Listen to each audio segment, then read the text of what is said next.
Hey everyone, welcome back to my channel. It's Lauren from the blog LaurenNicoleJones.com, and today I'm going to be taking you on a garden tour. It's mid-July, so not everything has come out, but it's still flourishing and growing, and I wanted to give you a sneak peek into what I am growing at my house. I love watering my plants early in the morning, and I also like to put my TerraFresh on the plants late at night when the sun is not beating down on them. I think if you put on any product to your plants when it's really sunny out, it'll burn the leaves. And so right now I'm just gonna put a good water layer over everything. Even though my plants are on a drip line, I like to give them just a little extra love when it's really hot out. We're going through a heat wave right now, and it's like over 100 degrees. And so it's definitely really, really hot here. So I'm gonna do that right now and then take you on a full tour of the garden.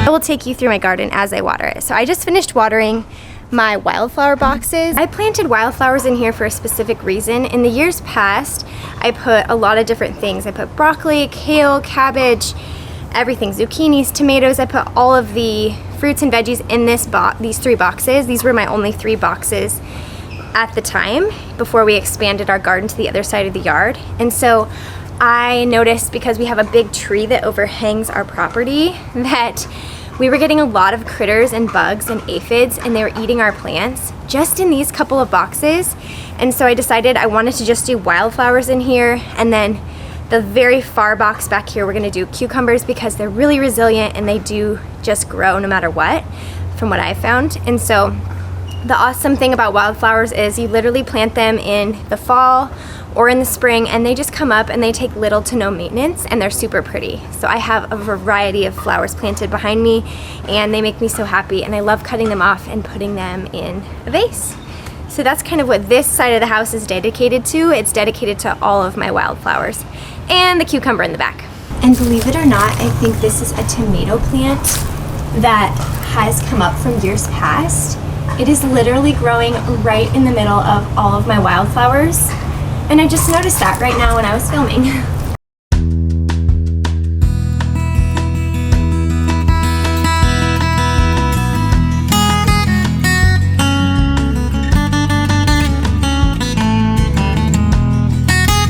Moving on to the other part of my garden, I have 3 boxes right behind me here.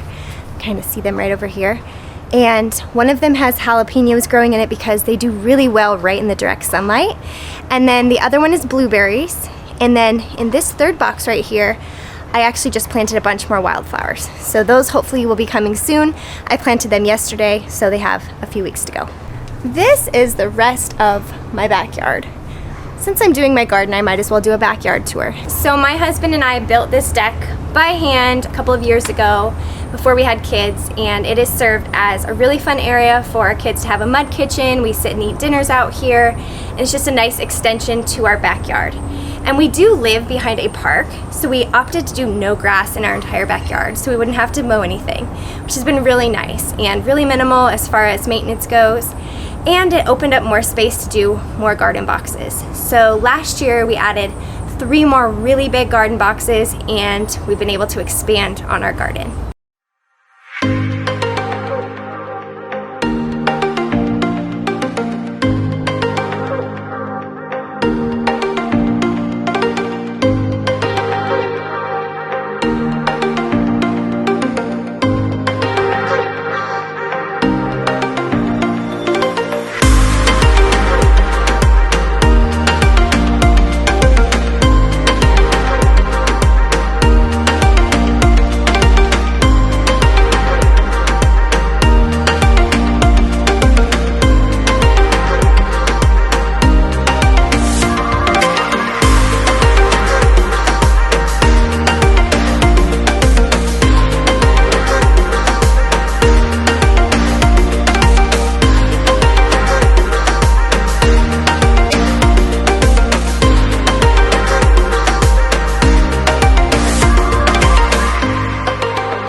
did mention in my podcast episode when I was talking about my garden, my biggest gardening regrets and what is growing in my garden. So some of my biggest gardening regrets this year were that I didn't really plan my garden out that great. So I just kind of threw things in because we were going to be moving and I wasn't sure we were going to be here, and so I didn't want the boxes to be empty, but I also didn't want to not do a garden even though we were going to be moving. Well, we actually aren't going to be moving anymore, and so I found myself feeling a little bit of regret because I didn't do my garden exactly how I would have wanted to, and I didn't plan it out as efficiently as I would have wanted to. So for example, this box behind me right here, it's kind of like a mix match of things. Whereas before I had just straight asparagus growing in this garden box, but my dog dug out 2 crowns and now it's just a culmination of squash and peppers and asparagus, and I even have some carrots planted in there. So it's kind of like just a throw-all box, which next year I'm going to be doing a completely different set of vegetables and I'm going to be mapping it out just completely differently. So kind of a little backstory on why I planned my garden out the way I did this year. I kind of just threw things in as I saw fit, except for my strawberries, which are right here behind me. They are coming up every year, and so that whole half of the box is dedicated just to strawberries. And then on the other end of the box were beets, but we harvested those a couple of weeks ago. And this plant behind me right here, this is our boysenberry bush. It's been going for 3 years, and again, I was gonna put a big trellis at my house, but we thought we were moving, so I just left it, and so this is gonna be the last year that it is like this. I'm gonna have it go up the house next year with some trellises and really contain that crop for more productive growth of the berries. In my podcast episode, I talked about my gardening regrets, and planting carrots was one of those regrets. I don't think I'm gonna plant carrots next year just because of how much time they take, how much water they take, and how cheap I can buy them at the store. And so this is the last year I'm gonna be doing carrots and most likely beets, just because we don't eat them enough, and we were just doing it to dehydrate them, to use in our sports drink mixes as extra energy for when my husband does his long workouts. And so this year we're just gonna use what we have for the beets, and we actually cut them up and dehydrated them and turned them into like a little bit of a powder. And so that's what we did with them this year. But next year I think I'm just gonna completely skip them. A lot of trial and error in this garden. My tomatoes back here, they have 2 small of cages, and so they're growing so big that they've fallen over. They're still producing tomatoes, but they are kind of all over the place. And so again, next year I'm going to be doing bigger, stronger cages. And in the past I've actually gotten away with these cages actually for the last like 5 years of gardening, and so I didn't think I needed them, but for some reason this was like the final year for these cages, and I just didn't want to buy new things because I already had cages that were just fine, but they have proven to not be so great this year. So lots of living and learning in my garden. I would say some of my biggest mistakes are to plant things that we really love to eat. And so going back to carrots, we don't really love to eat them. I love dipping them in ranch, but not enough to give them all of the love and care that they require in the garden. And then beets, we only have really one purpose for them, and we gift them out to people other than that. But again, a whole half of a box dedicated to beets just isn't gonna happen for us next year.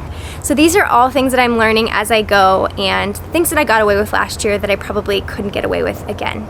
I hope you guys have enjoyed this garden tour, and I'm going to be showing you a lot of different areas of my home on the channel. It's all going to be in a series, and I'm just going to keep releasing videos so you guys can kind of have a sneak peek into our real life, our real home, and how we do our days and what our stuff looks like.